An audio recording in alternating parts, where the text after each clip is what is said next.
At the end of the lesson is a good opportunity for you to reflect back on how much you've learned, for you to think about how completely you have mastered the big ideas, and for you to compare your knowledge to what you knew at the beginning to see how much growth you've really experienced. All of this is a part of what we call metacognition, and activities like our anticipation guide are a useful way to do that in a concrete method. Because, if you remember, we already labeled the true and false on the left-hand side of this at the very beginning of the lesson, where you were taking your best guess based upon deductions and your background knowledge. Now we'll be able to compare that with what you've actually learned and hopefully see a big boost in your results and your confidence. So if you haven't yet, dig out handout number 10 and turn to the back of that handout where you will see these true and false statements. Your first step is to, on the right-hand side, identify each of these statements as either true or false, and you can just write T or F. Pause the video as you do that now.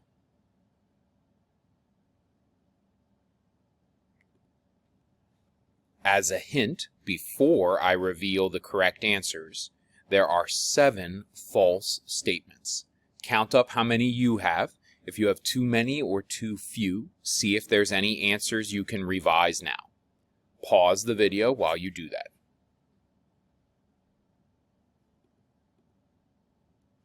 Here are the correct answers. You can fix it on your paper. Notice that there are only the 3 true statements, 2, 4, and 6. Pause the video as you fix it.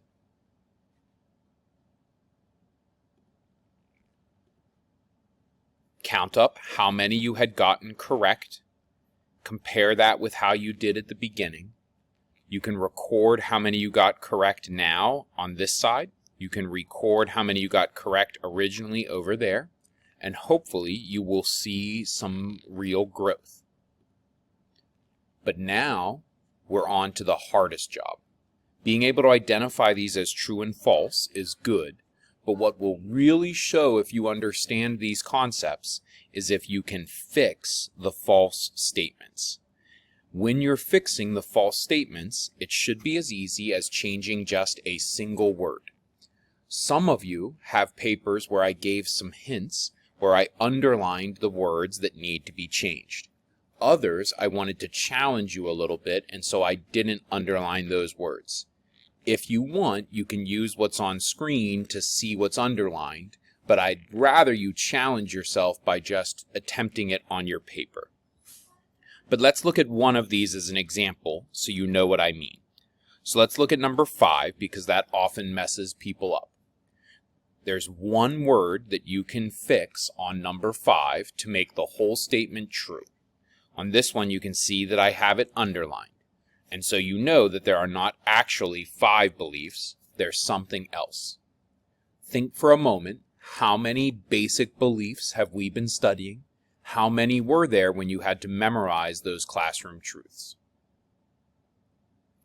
Hopefully you are saying 4. I've had some students say 10 because I think they're imagining the 10 Commandments, but there are 4 basic beliefs that people need to know about Judaism. So you would just write the word 4 over top of that answer.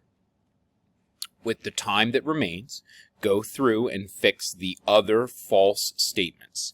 You don't need to do anything for the true statements. You just need to replace the one word on the false ones. If you have the underlined, that's the word that you should be replacing. If you don't, try and find it for yourself and then look at the screen if you need a bit of extra help to see which one is underlined.